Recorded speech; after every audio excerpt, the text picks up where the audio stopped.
Alright, ladies and gentlemen, now that we have this $1,400 gaming PC all booted up and ready to go, let's talk about some benchmarks real quick. Now, we decided to test this PC in a couple of titles, those being Call of Duty Cold War, Apex Legends, Forza Horizon 4, and Borderlands 3. Now, first up in Call of Duty Cold War at 1080p, we decided to test this system at 1080p for every single game because, well, the 6600 XT is being advertised as a 1080p card, which I'll talk more about that later, but at 1080p on high settings in Call of Duty Cold War, we averaged 144 plus FPS in Nuketown.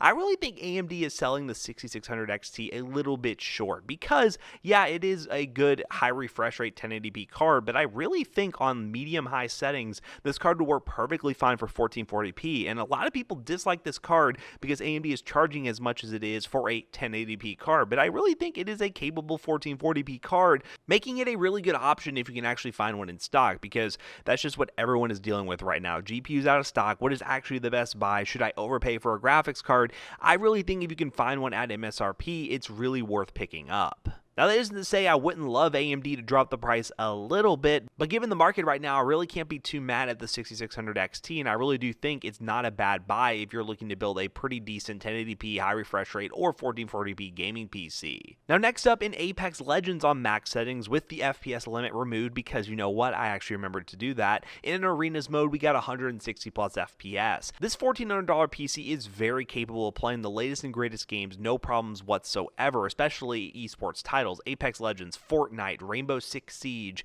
Valorant, League of Legends, all those games will run really well at 1080p, 100 plus FPS, so this would be a great candidate for a 144Hz or 165Hz monitor if you really want to take advantage of the high refresh rate gaming experience that PC gaming is all about.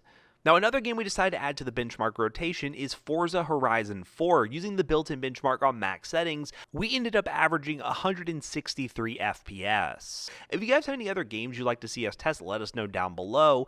I do want to pick up Forza Horizon 5 when it does come out because, well, it's a racing game. It's something a little bit different. I know you all out there are not all FPS shooters like we are here at the Toasty Bros office. We love FPS games, and there's a lot of other games that you can play on PC, and Forza is one of them, and it has a built-in benchmark. So it makes our life a lot easier in terms of comparing other PCs across the board by just hitting start benchmark and getting some numbers. So really going to be awesome having Forza Horizon 4 in the benchmark rotation. But if you have any other suggestions for games, let me know in the comment section down below. We're always mixing it up. And last but certainly not least is Borderlands 3 at 1080p on ultra settings. We averaged 121 FPS. And to recap, the combination of the 6600 XT and i7 10700F just makes a whole lot of sense. The 10700F is still my favorite high-end gaming CPU right now, just in terms of value for money. The 5600X and 5800X are becoming much more affordable, so that is getting closer to being my number one recommendation, but the fact that the 10700F is always on promo